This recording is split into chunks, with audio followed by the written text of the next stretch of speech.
I was trained as a conference interpreter in Europe, but then I started working in courts and tribunals with English-speaking migrants who could be British tourists, to Indians, Pakistanis, and mainly sub-Saharan African migrants who had English as their second, third, even fourth or fifth language, but because they didn't have interpreters in those languages, I had to step in. So that was the beginning of my career as an interpreter, and that was a massive learning curve.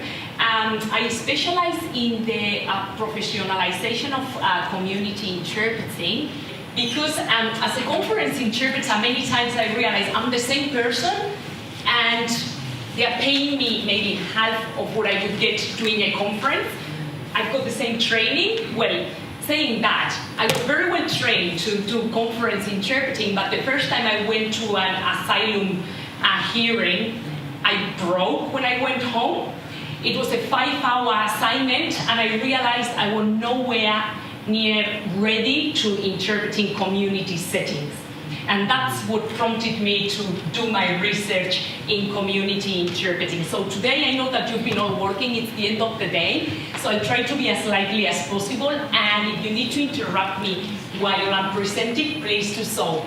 I also would like to say hi to those who will listen to me later on in New South Wales, South Australia, Western Australia, the AUSIT, because that's the idea, to broadcast this from Melbourne and then launch it nationally. So hi to everybody in the other states. So what's professionalism? One of the main issues we've had with community interpreting is that up until now, no one needed to have compulsory training to become an interpreter and work in Australia, and like in Australia and many other countries around the world.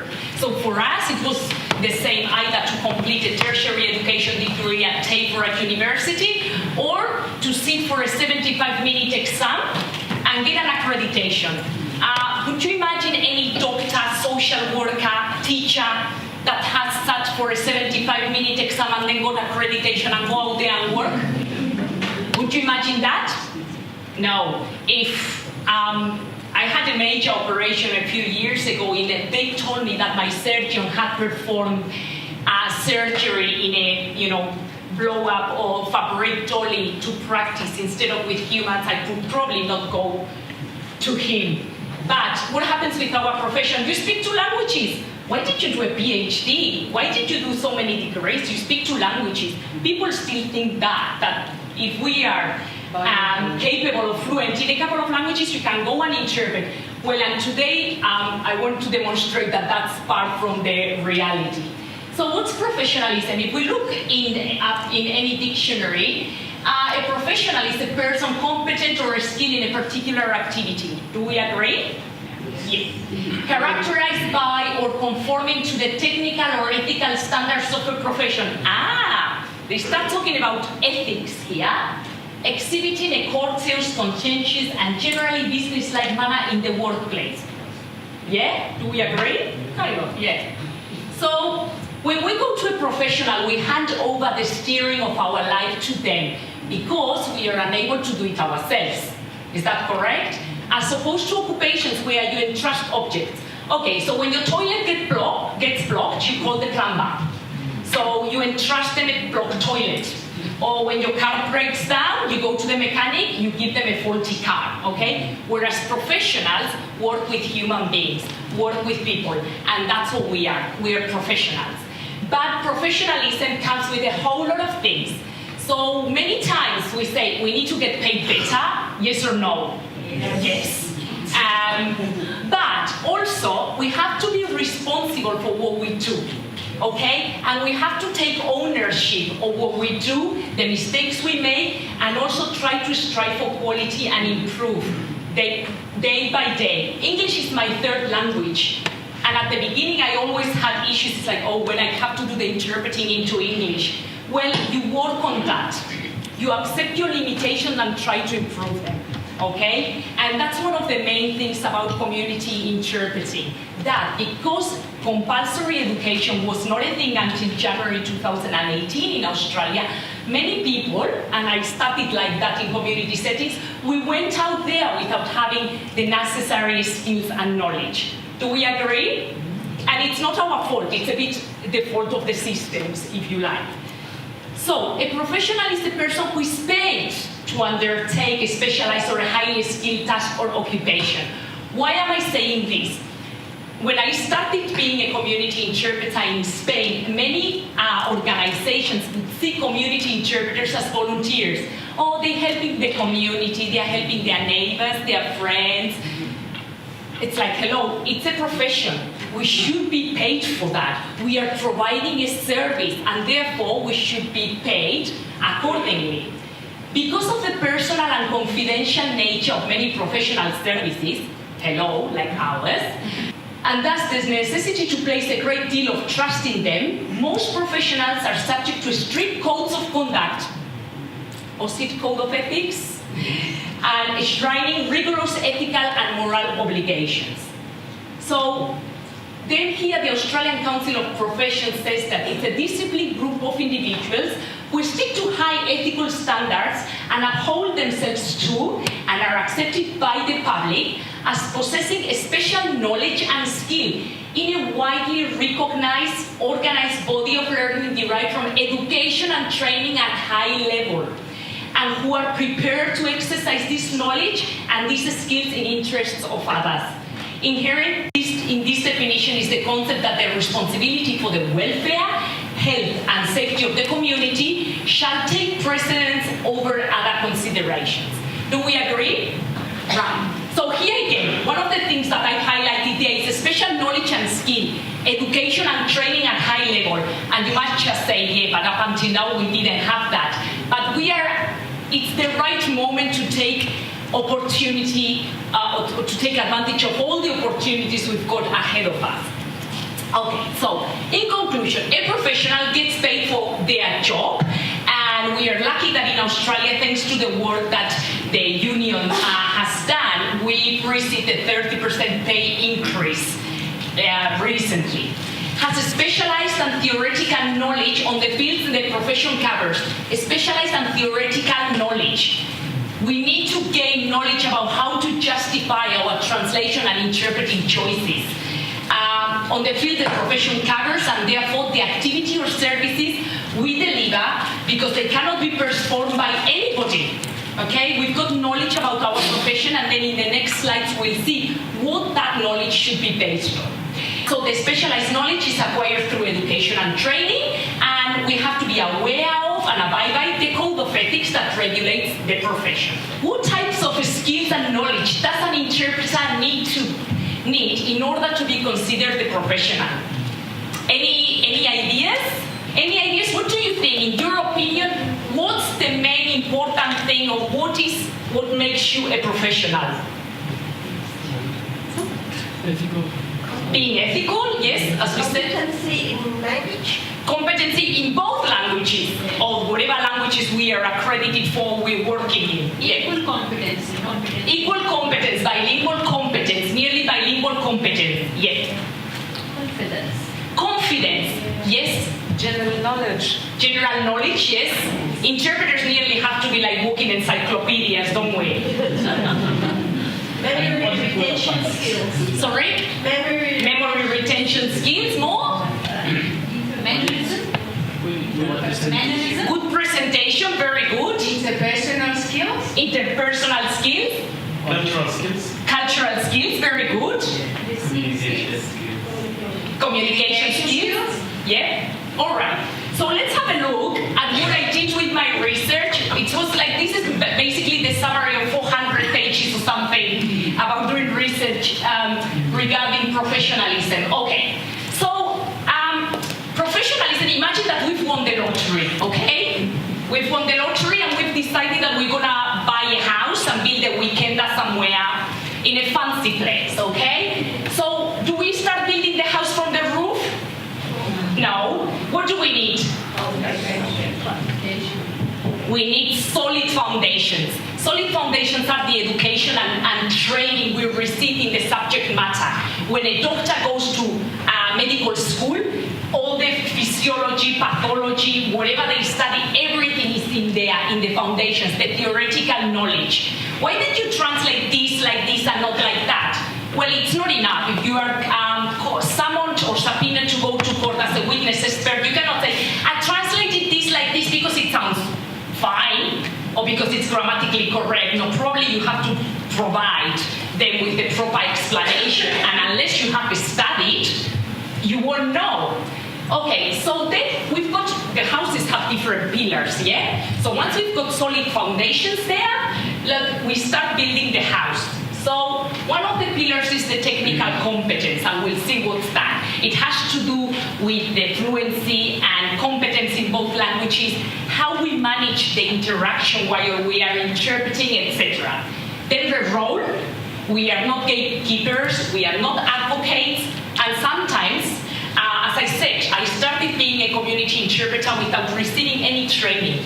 I had the technical competence, I've been trained as a conference interpreter, but obviously I was interpreting for these people, and as I had no clue about the code of ethics, the judge would tell me, oh, are you going that way? Why don't you give this person a lift?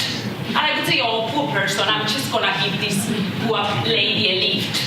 All right, until I found out that one of the guys I was interpreting for, he murdered 2 people on his way from Eastern Europe to Spain, and I was like, well, thanks that I didn't give this guy a lift.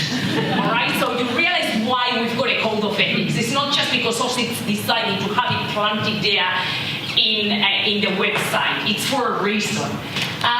So we've got the technical competence, the role, as I said, we need to know what we are doing and stick to our role. Then contextual knowledge. Okay, it's not the same interpreting at the cross-examination or doing a police interview or being in a hospital. Okay, so we need to know about the areas where we are and fields where we're working. And then obviously we need to abide by a code of ethics, correct? And then obviously once we've got all those things, we've got that beautiful house. But then obviously you realize, oh, I would need some lovely curtains here. Well, that could be your good old computer skills. Oh, I'm gonna buy some fancy cushions, that they are things that could be, I don't know, ergonomics or tax issues, so that you're a competent freelancer. So these are the basics. And then all the decorations, all the fluff around are other, if you like, allied skills that you might acquire to make that professionalism house fancy. But what happens? In Melbourne, we've got pretty bad weather, don't we? I've just migrated here a year ago from New South Wales, and I'm still struggling with the weather. So it happens that after 3 years, that beautiful house, the pillars have started eroding, the curtains have started to rip. So what do we need? We need to keep up. The franchise doing this. We need to keep up, upskilling, upgrading. What's that? Professional development. That's right. Life is, you know, in our lives we need to keep learning things. Same with our profession. When I deliver courses for very experienced interpreters, obviously they used to see me when I started and they said, what is she gonna teach us? I've been interpreting for 30 years. What does she have to tell me? And I would ask them, what are your strengths and weaknesses as interpreters? And they would go, I have no weaknesses. I've been interpreting for 30 years. And I was like, oh, lucky you. I think that everybody's got a weakness. We all have issues we need to improve and upgrade, okay? So professional development is exactly that, precisely that, to upskill, improve our knowledge about a given topic, our skills, like you might say, or consecutive skills. I really have to improve my note-taking, or I still don't feel very confident with my chuchotage, etc., etc. Okay, so here we've got the technical competence. So it's the language and interpreting skills. Obviously, you need to have a good domain in both languages, okay? And some people say, well, as long as they understand you. No, we are language professionals. And sometimes I realize when I spend the day lecturing, sometimes towards the end of the day, it's like I've just made a grammar mistake in English because it's my third language. And sometimes, so we have to be very aware of that. So that's why I try to read as much as I can in English. Obviously, my life happens in English mostly, but then there's another thing. You get so obsessed with your weakest language that you forget about the first one, okay? And that's what, when I analyzed different interpreters in my PhD, many who'd been in Australia for 30 years, and they started making mistakes in their own language, because exactly, you want to improve your English skills, and then suddenly you forget about your own mother tongue. So we have to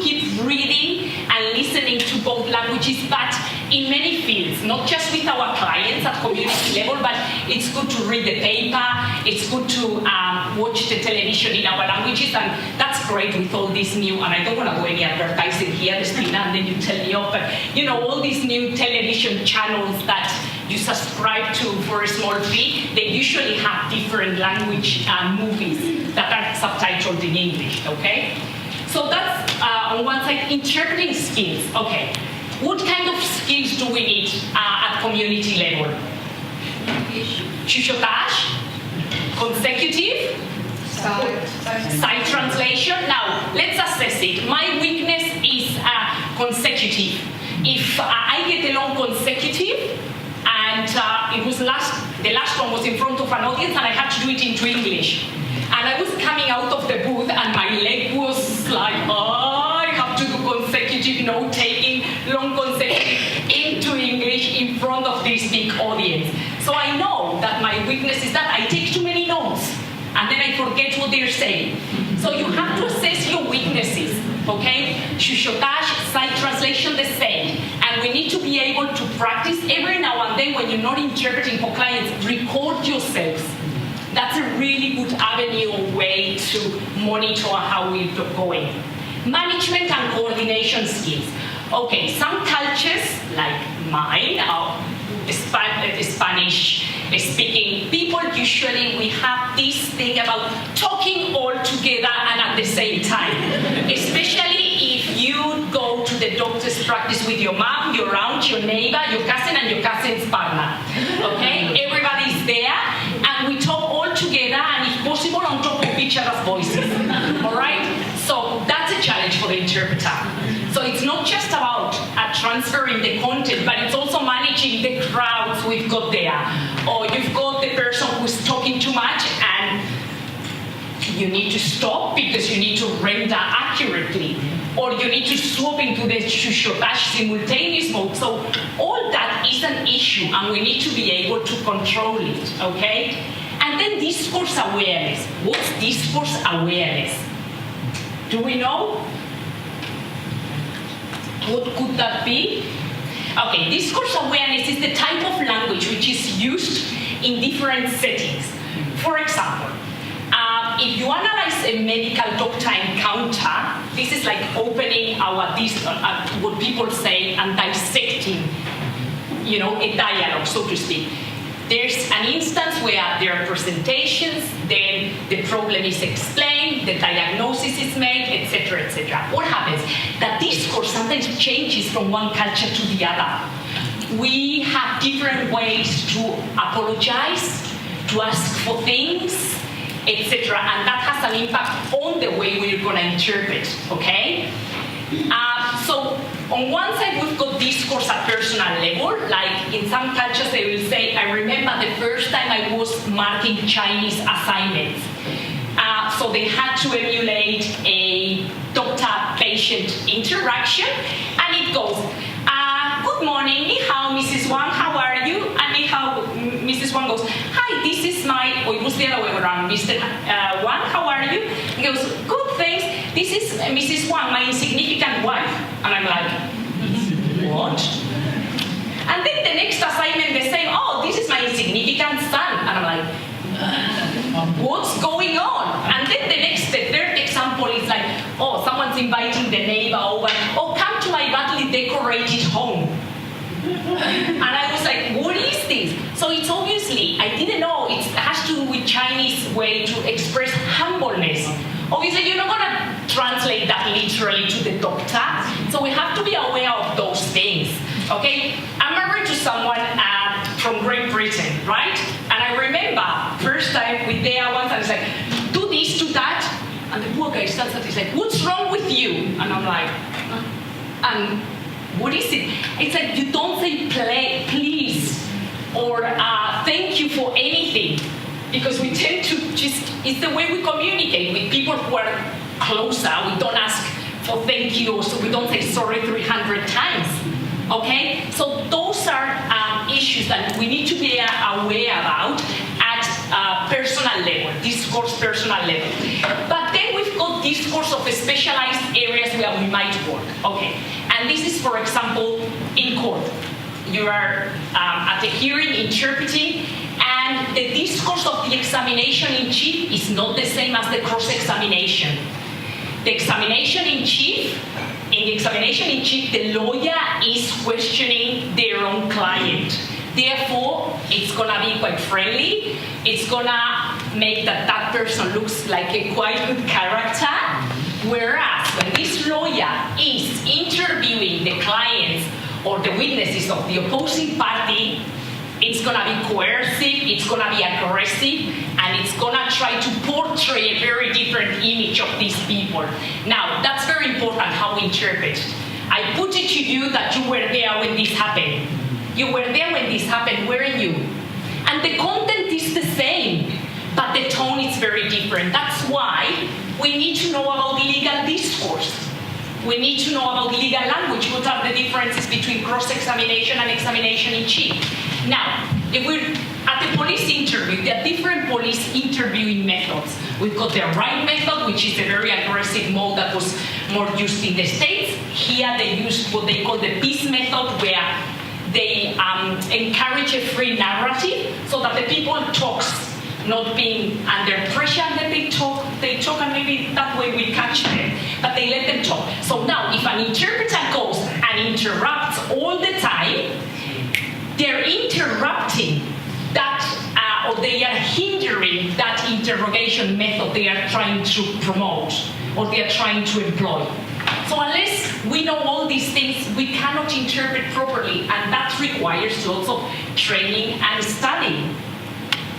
So the technical skills, as we said, linguistic, we've got the competence in both languages, terminology, phraseology, and ample vocabulary, knowledge of different registers. And I give this example in class. I had someone calling a female judge the C word. And I'm like, in Spanish, in a split of a second, how do I convey this with the same hardness and ugliness? So we have to have this register that the lawyers use, but this one as well. And we cannot, according to the Code of Ethics, we cannot bring it up or down. That's not our responsibility. Because if there wasn't an interpreter, that lady would hear that word as it was uttered. So we are there to what? Repeat it in the same way. Another thing that might happen, you've got someone who is talking in a powerless speech style, which is using lots of hesitations. Yeah, when it happened, I went, and then, yes, she called me, and then, yes, I think we went to the park, and that's when the incident happened. And the interpreter goes, yeah, we were there all together, and then we came to the park, and that's when the incident happened. So what? We've translated the same thing, but the impression they are building over this aspect of witness is completely different. So when speakers have gaps, we interpret those silence gaps. I used to write down in my notebook, if someone was like, oh yes, it was the 23rd of December, and then I would count the seconds and write down the seconds in my notebook so that I could replicate them in my rendering. So that's very important, because in the justice system they say that the silence gaps are full of meaning. So that's really important for us to convey as well. So as we said, knowledge of different registers, ability to avoid interference errors. As I said, especially those who've been here for many, many years, we tend to sometimes make mistakes because we kind of are thinking the other language. And when we are interpreting between two languages, that might happen quite often if we are not careful. And then correct grammatical structures, as I said. We are language experts, we are language specialists, and we have to be careful about our language level. Then for translation, good memory, command of the different interpreting techniques, quick reflexes, and control over the interaction, okay? Meaning we have to control the speakers or the parties we are working for. Then we've got this auto-assessment chart that you can all practice or use. I put it there, and then I should be the first one to blame because I don't do it as often as I should. But this is something that you could assess or use it for yourself. The content and accuracy, what was it like when I was interpreting? You can reflect at home over an assignment you've had. The grammar or interferences, pragmatics or incoherences. Pragmatics is basically how things are perceived in the other culture. Like the example I gave you with the Chinese students, or for example, if we say it's raining cats and dogs, you don't go and translate it literally because they think that something's happening up with the heavens. So we need to basically create in the people who are listening to us the same impression as it was meant to create for the speakers of the original language, okay? That's what pragmatics mean. Terminology, phraseology, hesitations, fillers, it's true. Sometimes, especially if you're nervous or you're dealing with a topic which is quite new for you, you might go like, and that becomes a bit annoying for whoever is listening to us, of our clients. So that's something to look into as well. And repetitions and autocorrections. It's better to obviously have a repetition or correct ourselves than making an accuracy error. But it's true that if we are trying to correct ourselves all the time, it doesn't look very professional. Management skills. We said it's the ability to coordinate the communicative event and control over the interaction and the intervention. And this is also very important, the humility and confidence to ask for repetition and clarification. Especially I find it, and this is from a very personal perspective, the court setting, it's a bit, you see them all with their wigs and their gowns, and it's like, am I gonna stop the whole procedure to ask? Well, yes, if you're gonna make a mistake. I ran out of ink in a hearing about fraud. My pen, and I'm like, stupid of me, I take pencils all the time or a set of pens, but I had to stop the proceeding, and it was just like a courtroom full of people. It was a dodgy art dealer. He sold all these pictures to people who paid a fortune and they were fake. So obviously they were mentioning lots of numbers and figures. I said, no way, I can't repeat all these. So I just said, excuse me, the interpreter would require a new pen. And yeah, I felt stupid and I learned the lesson, but yeah, you just don't keep on going because they probably will write down all the figures wrong and then the problem is yours. And also I feel that sometimes with new students, and this happened to me as well, when you're not that confident, it's like, no one will notice, I'll just keep on with this. No, it's okay, we're human beings. If you ask nicely, it's all about how you ask for things. If you go, sorry, I think I make a mistake, I need to a repetition, or you go, excuse me, the interpreter speaking, Your Honor, or sorry, doctor, whatever, I think I've just made a mistake, so let me please correct the utterance I've just conveyed. And if you say it in a professional manner with the interpreting and translation jargon and terminology, no one's gonna think that you are not professional or unprofessional, okay? So it's having also the professional, how would we say, identity, confidence to ask for things that actually are a normal request. Discourse awareness, as we said, we have to understand the discourse as a whole, or the top-down approach. We don't translate word for word, even sentence by sentence. We translate the whole meaning as a whole.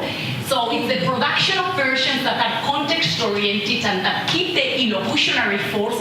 Imagine if you tell that when you're subpoenaed to provide a witness expert statement, the illocutionary force. This is from linguistics. You say, Your Honor, I transfer the illocutionary force as it was uttered by the speaker. So the illocutionary force, or original speaker's intention, which is many times a culturally or contextually defined act. John's here. John's here. John's here. The first one is like, okay, he's late, John's here, finally. We haven't seen John for 50 years. And it's like, oh, John's here. Or we're just gossiping about the guy. And it's like, John's here. Okay, so you see, it's the same content, but depending on the context, the intention changes. And as interpreters, we have to be aware of that. So as we said, we don't translate at word level or even a sentence level, it's at discourse level. Contextual knowledge, as we said, in legal interpreting, and I gave you a little introduction about this, we need to have the knowledge of the adversarial court system versus the inquisitorial.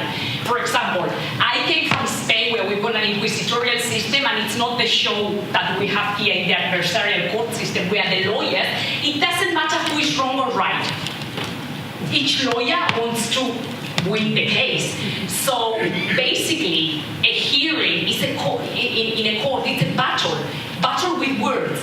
And the lawyers are going to seek a different response from their witnesses or the suspect. So depending on how we interpret it, if we change that intention or that illocutionary force, we might even provoke a different reaction from the witness. You see? So all those things are things that we have to study. Healthcare interpreting is the structure of the medical system in Australia, clinics and centers, also how the medical encounter is structured, okay? And also how we establish rapport. So if the doctor goes, come on buddy, tell me, did you take those tablets or not? And the interpreter goes, please, Mr. Whatever, tell me if it's true that you took the tablets or not. So the doctor is trying to establish rapport. That happens a lot in police interviews as well with the one who's playing the good cop role. So they're trying to establish rapport, and the interpreter goes and interprets it really abruptly. Then we're done, which is changing the whole thing. So that's important. Education, immigration, welfare, so name it. We are everywhere. Imagine if we go on strike. So role and ethics, as we said, because we work with our communities, and I've observed two types of behavior, and it's also the behavior that if you analyze transcriptions in the scholarly literature about community interpreting, you usually get two roles. One is the one who feels sorry for their people, so to speak, because you're interpreting many times people from your country, from your homeland, and you feel kind of, a bit like an advocate. Or you get the opposite, that they align with the service provider. Come on, tell them. Oh well. And they align with the party with more power, if you like. But no. As you very well know, we are not advocates for the party with less power. We are advocates for the party with most power. We are not gatekeepers. We are not conversation assistants who polish, clarify, and filter information. No, no, no. Even if we feel very tempted, the doctor used such very high a term in a very high register, I'm just gonna adapt this term in lay terms for the patient. No. That's the doctor's responsibility. Imagine that you translate it in the wrong way, then it's your fault. Okay, so we do not polish, we do not clarify.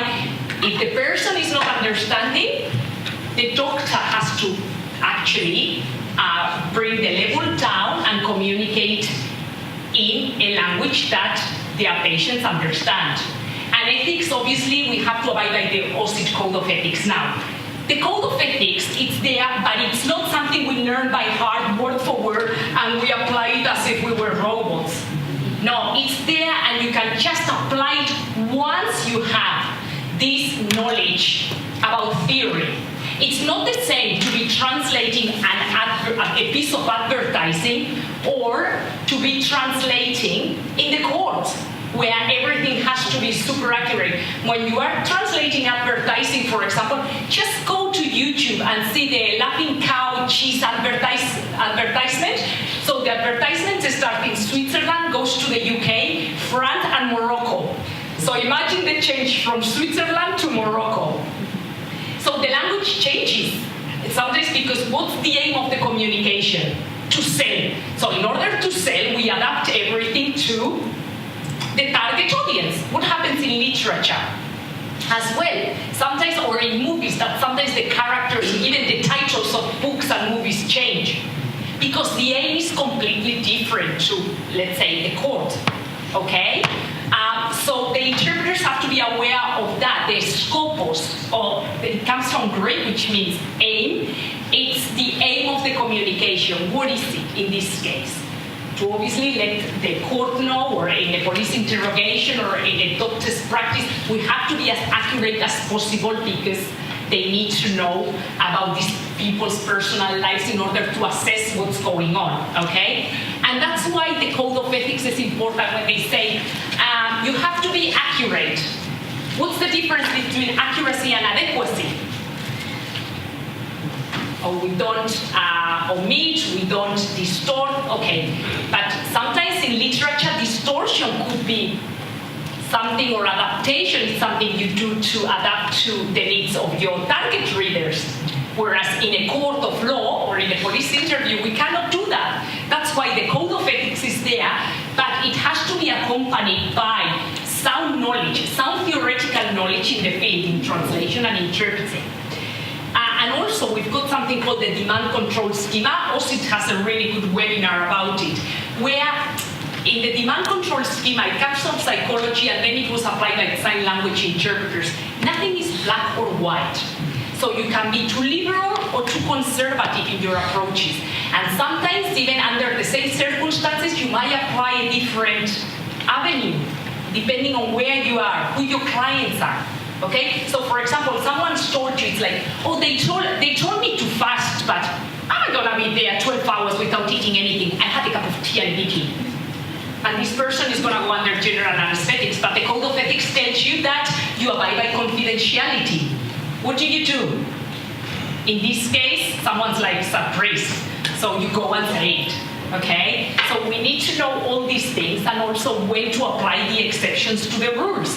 Okay? What happens? In community interpreting, professionalism is a bit like a vicious circle, okay? And I'll tell you something, and this is not to say that we are not very good, but my students went to Australian courts and tribunals to do observations and observe the behavior of interpreters.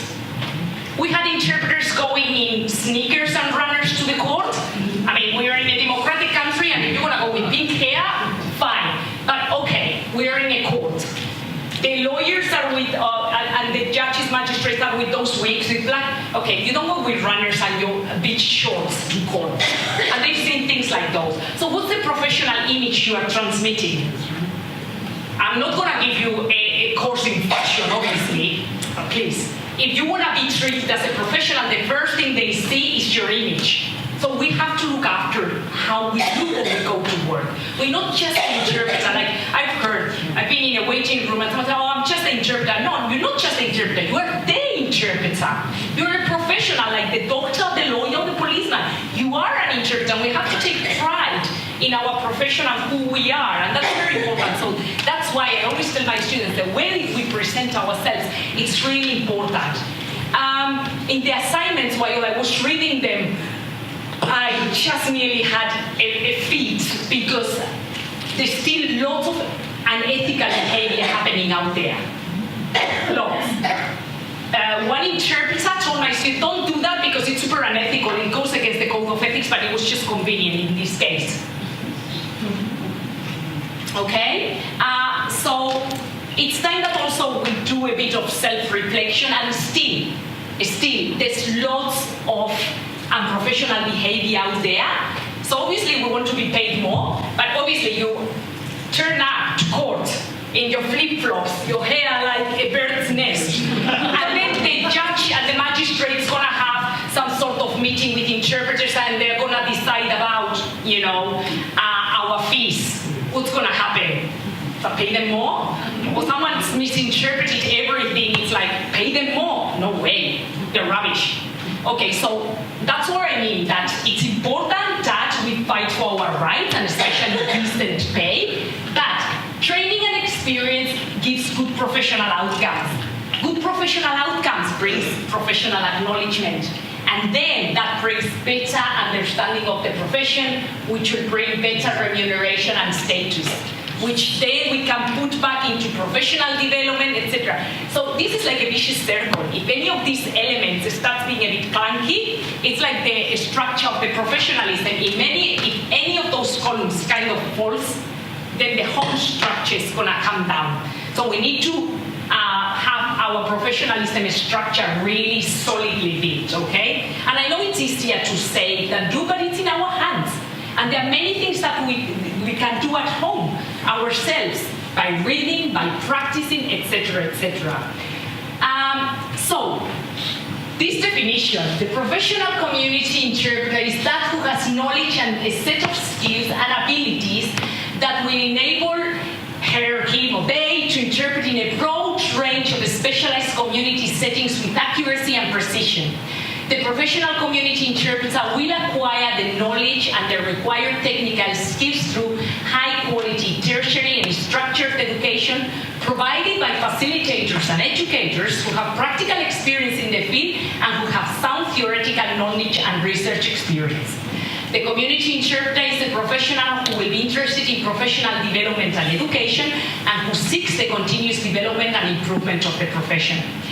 They'll be prepared to apply the code of the profession with coherence and rigor according to what they've learned out of the education and experience in the field. I know this is the gold standard, but it's achievable. And as I said, imagine that house. If we are building it on our own, it's going to take what? Ages to build it in our own. Probably if you're not an engineer or an architect, something's going to be clunky or not well. So that's why you need the guidance of someone who is in the classroom, is the teacher. If you build it yourself, probably it'll take you 20 years to build it. If you build it with a team, it will be a lot quicker, like here. I might not know many things, but Espina, for example, works as a full-time medical interpreter. She might teach me things. And then you might be an expert, for example, in police interview. These professional development events bring us together. We can learn from each other. And as I always say as well, all these networking events, people, when they work in a bank or at a school or whatever, they go, after work drinks, and I would be like, we don't have that. You might see your colleague in court every now and then. We don't have the space to work and get together, to just debrief, to whinge, to vent, to complain, because it's okay and it's very healthy. But we need things like this to come together and learn from each other. And as I said, celebrate our victories and our strength, but also be humble enough to identify what our weaknesses are as a group and as individuals. And that humbleness is what's gonna take us up there, okay? So yeah, as I said, this is the gold standard, and it's not our fault that up until now there wasn't compulsory education, but we can now, through professional development, build all those patches or all those gaps that we might have in our system.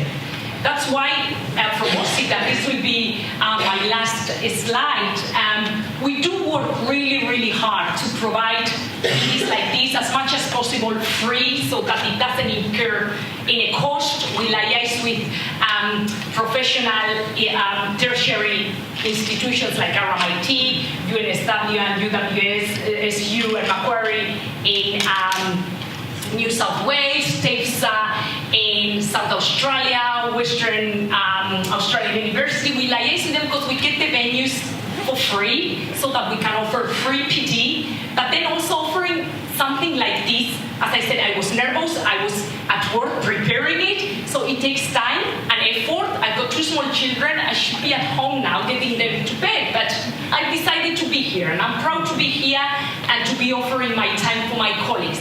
But what I mean is, and Dave will explain that better, AUSIT is, if we want these things to happen, we need to work together.